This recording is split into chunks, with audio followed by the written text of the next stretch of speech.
Hello, and welcome to Navigate Autism with Jane Lynn. I'm your host, Jane Lynn Britton. Today I'm going to share with you some information that's going to give you as a parent some freedom, the ability to relax, as well as some confidence. And it's also going to help your child by giving them someone new and different to hang out with, to teach them, and to be a big brother or a big sister. One of the things I found when I have been living with autism with my son is I was always running around overwhelmed and stressed, tired, feeling like I just didn't know what to do, and I didn't feel like I had help. Another thing is I would not ask for help. And I want to tell you that that was a big mistake because many people want to help us.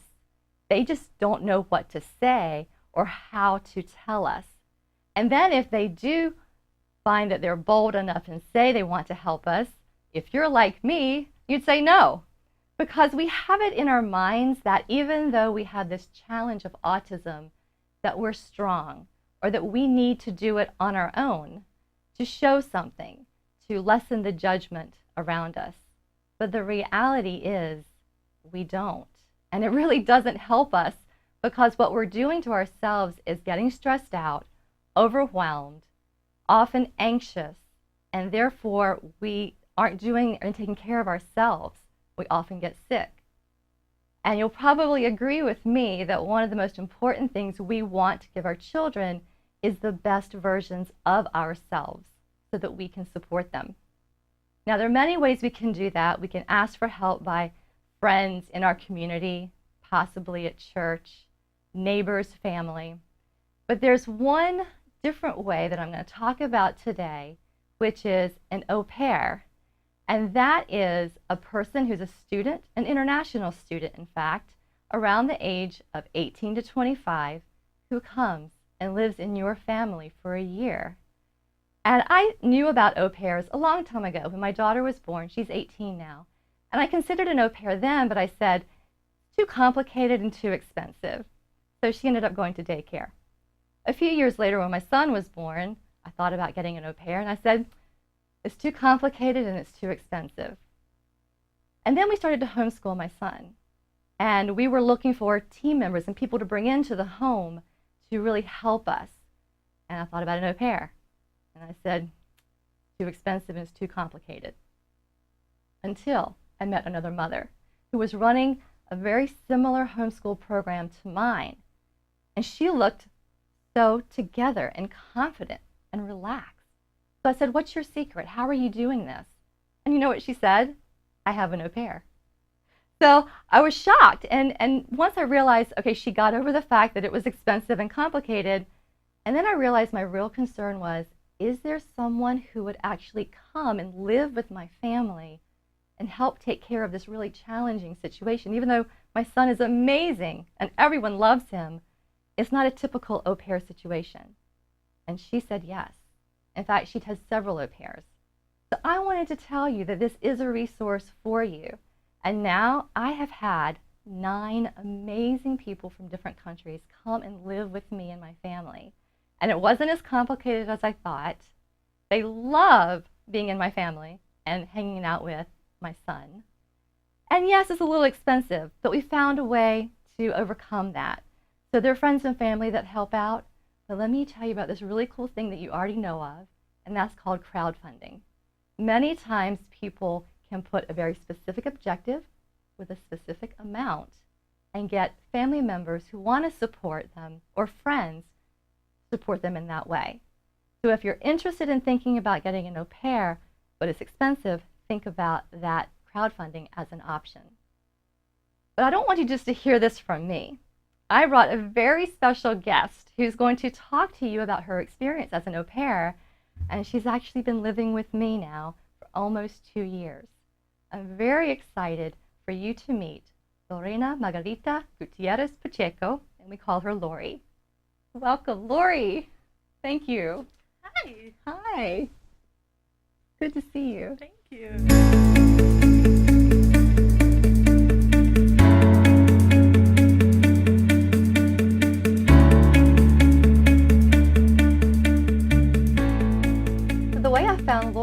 was through Cultural Care Au Pair.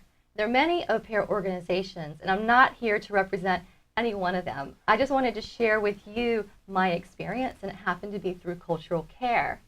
Recently, really interestingly, I found out there is an au pair organization that only hires people who have experience with special needs.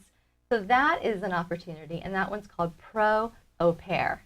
But we're going to talk about Cultural Care, and you can find all of these online, and because Cultural Care is the one that I have the most experience with. Most of the requirements across the board, in case you're considering this, would be that the au pair comes as a student. They come on a J1 visa, and they have to take classes. This was one of the things I used to think was so complicated, but it's really not. There are several colleges around that allow the au pairs to come for 2 weekends, and that will fulfill all of their requirements. Or they can even come to Princeton and audit some courses at a price that's really affordable. They also get 1.5 days off per week. Usually that's the weekend. And 1 weekend a month, they get the weekend off so that they can explore the United States and hang out with friends. And that motivates them to really enjoy being here and to stay excited and happy with the family. So again, not very complicated at all. So Lori, thank you for coming and sharing your experience now that I've explained some of the technical aspects of how you got here. I wanted to ask you a question and just share however and whatever you'd like to with our viewers. Okay. My first fear, once I started looking for an au pair and I found you, was what is it going to take to help her see we're a great family and my son is awesome and it's a wonderful experience for you, because I thought maybe you would have fears of your own. So what was it that you needed from me or that helped you say yes to being our au pair? Well, there was several things that I needed, but most important was support. I needed to see that I was going to be have support for the host family.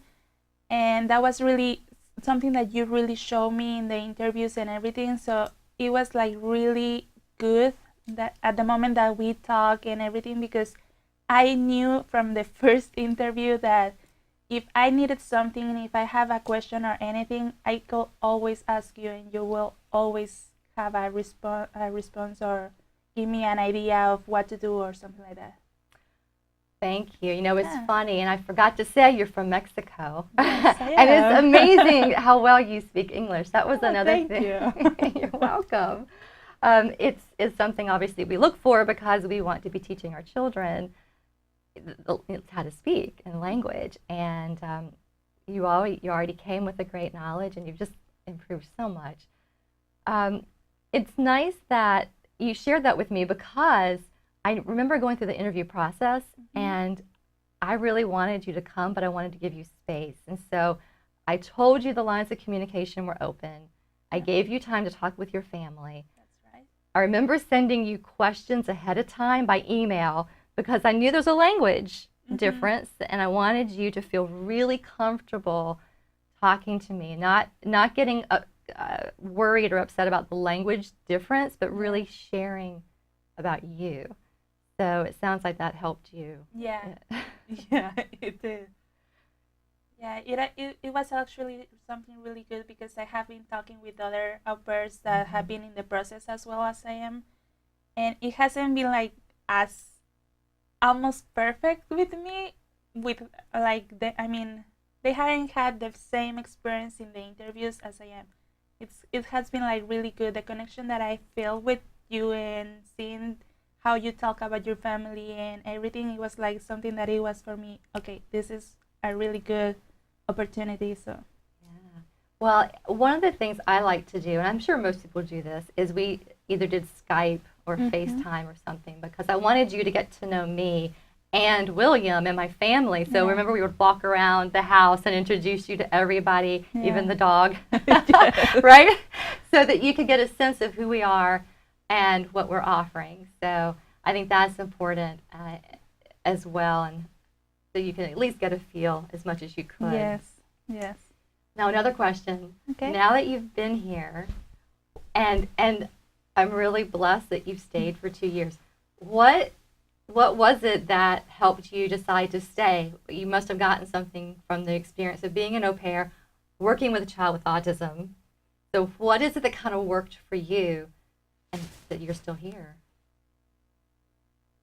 I think it was the communication that we had, because for me, if we have a good communication, if I can ask you anything, if I can tell you anything, that's something that for me is the most important in a relationship.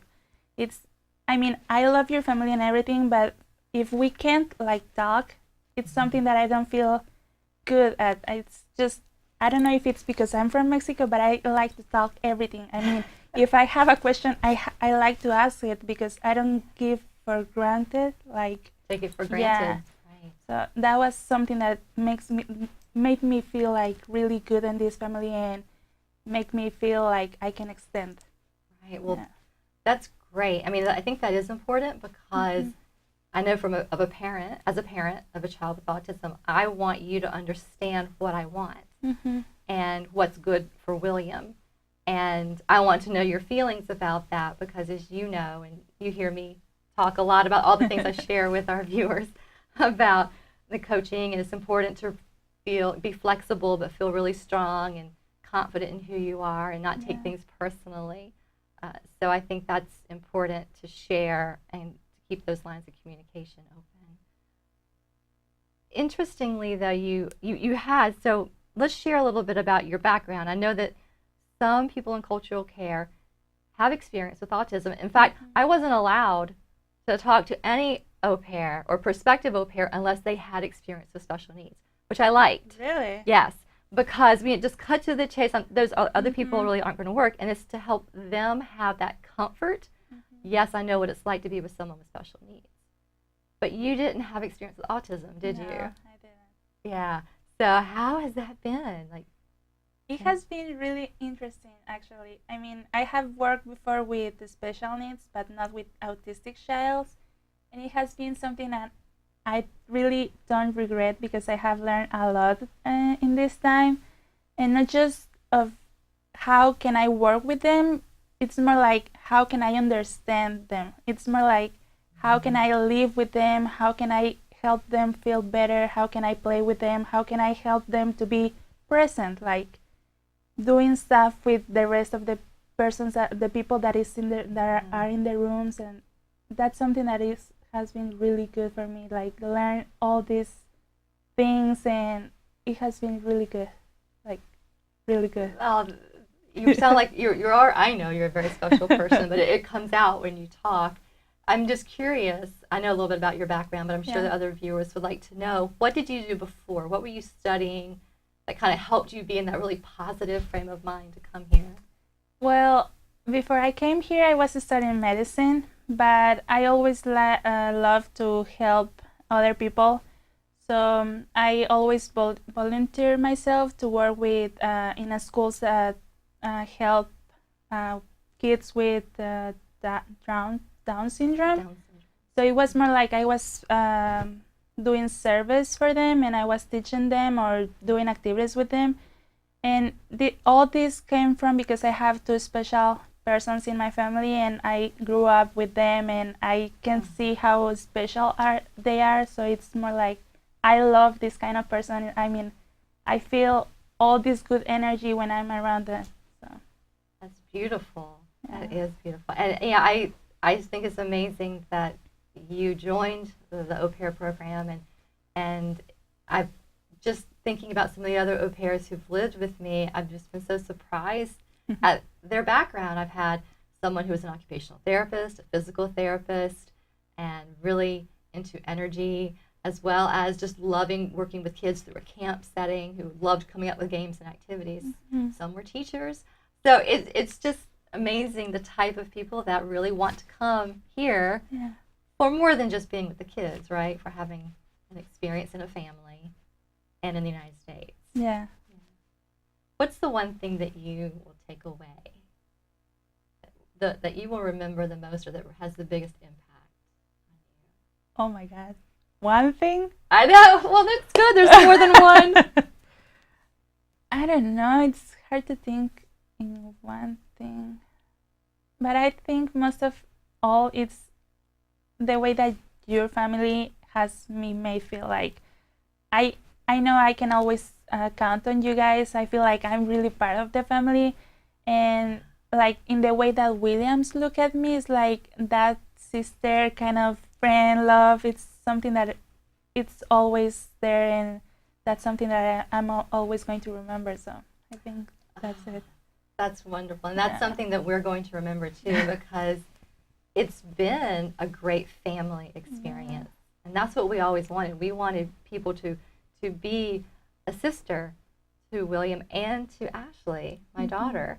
And I don't know that I see you as a daughter. I see you more as a friend, someone that I can talk to. Yeah. But the things that you've done and the other au pairs do is that you give me time when I need it. And the break, whether to do my job or to get a massage or go out with friends, or my Friday nights, right? Yes. We go out, my husband and I go out every Friday night so that we have time for ourselves. And just the extra excitement and energy in the house, like the laughing when you and William are playing and running around, and it's so joyful and has been such a godsend for us. So we're really happy that you came. You're welcome. Now, Lori, you know how much I love games and activities. Yes. Because we are so focused on teaching William how to be social, and part of socialization is interacting, and we do that through games. So I see you brought some things. Yes, I did. Yeah. So what is this, and something that you like love to do with him? Like, why did you bring these things? This is a really simple activity that I really love to do with him because I can see that he is really into it. He loves, I always look for things that he really likes. I mean, for example, in this case, he really loves the sensory thing and the paint. So I simply took a fork and paper and paint, and we just start painting whatever it comes from the mind. So we start painting, and we get really messy in this activity. But he really loves the feeling of the fork in the hand, like feeling and seeing the lines with the paint and everything. So are you saying that you pour this on the hand? Yeah, we start in the hand. We start with Really? the hand. And once that he start like really seeing the lines, we go from the hand to the paper, and we start like doing lines and see what it comes from. So like sometimes we just put paint in the paper and do lines, and after that we write his name, or we can do like, Can you reach? yeah, like a little bird or a monster. I don't know, it's just something that comes from the imagination. It's just doing something fun, and I love that there's a texture to it. I don't know if Yeah. you can really see it. I don't know if the camera can see it, but you can feel the lines of the fork and the different Strokes? yes, and it's different, the texture from the lines and this. I mean, from the fork to the brush is really different, so he can feel it once that it's dry and everything.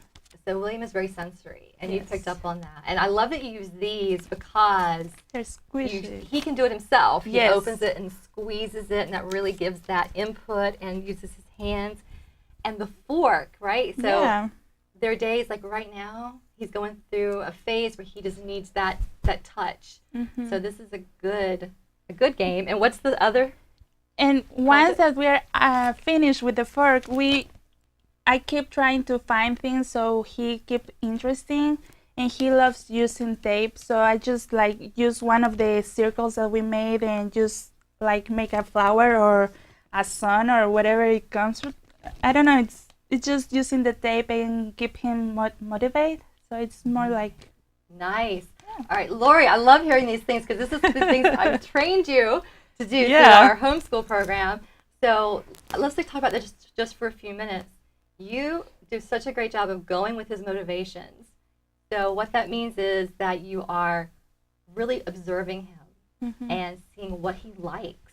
So on days like right now, when he's taking a brush and putting it on his hands or rubbing his legs, that shows us he needs something, right? Yeah. And you find things around the house, yeah, that's right. which is the best thing because Yeah, ahead. because you don't always have the opportunity to go to the store and get the stuff that you always need. I mean, it doesn't have to be perfect. It just have to be something Yes. that your child or the kid is going to like or love or just be into it. I love that because so often we have in our Mhm. head, this is what it looks like it's like in the box thinking, this is what it looks like, this is what I Yeah. want it to be like, and what I want the experience to be like. So we kind of lock ourselves into that expectation, but it doesn't have to be perfect. It's really about the interaction, That's right. right? Yeah. So if he takes the paint and holds it, that's success, Yes. right? Yes. And of course, now he does more than that, but that was step one, and then he'll squeeze it for you and use the forks. And I like how you use this in many different ways, Mhm. showing flexibility. That's right. I mean, I normally ask him what color to choose or what he wants to do, like a monster, an alien, or it's more like giving him the opportunity to participate in Yes. in the activity. It's more like showing him that he can have an opinion on this. It's like he can play, he can decide, he can do it by himself. So let me ask you a question, Yes. because you know that William has challenges speaking. Yes. How would you ask him? Well, normally I use simple questions like, for example, for the color, would you like to use yellow? Yes or no? And he can point me, or I put the colors in the on the table, and can you choose a color for me? And he just grab the color that he wants, and that kind of questions, that kind of directions is more easy for me, and I think for him too. Right. So you make it really simple Yes. and clear, Yes. and you give him choices. And I know I've seen you sometimes you write it down. Yes. So because we believe in his potential and that he can read. Yes, that's right. Right. And so you'll actually put the words, and he will choose by pointing. Mm-hmm. So this is great. I love how you use the color, the paint, and the sensory, but mostly going with his motivation and being flexible. Yes. So this is a great activity, and this is something that our viewers can do at home. I think the key is using things around the house, going with the child's motivation, and just being creative and finding, if your child is being really sensory, finding things that will help give them what they need, that craving, that input. And these are great ways because you can squeeze the bottle, you can use the fork to rub, and they're very simple, and most of the time we have these things around the house. So Lori, I want to thank you for being here with us. Is there anything, one final thing you'd like to share with, how about parents who are considering an au pair and maybe a little fearful that they're not going to find someone as great as you? Because there isn't anybody as great as you. Thank you. I actually would like to say to them that they have to believe that there's someone that is always wanted to help. Like, for me, I'm really grateful that there's people that was like expecting people to help with this kind of situations. So I really would like to say to them not to close like themselves, like they have to believe that there's people that is always going to help them. I mean, like, Yeah, that's yeah. beautiful. And believe it and then accept it. Yes. Right? Like I said in the beginning, it's so hard to say, yes, thank you for helping me. But it changes our lives, and you've changed our lives. Oh, thank Thank you. you. You changed my life too. Thank you Yeah. so much for joining me today. Thank you. And thank you for watching. I'm really excited to be able to come and share these things with you, and I look forward to seeing you next time on Navigate Autism with Jane Lynn.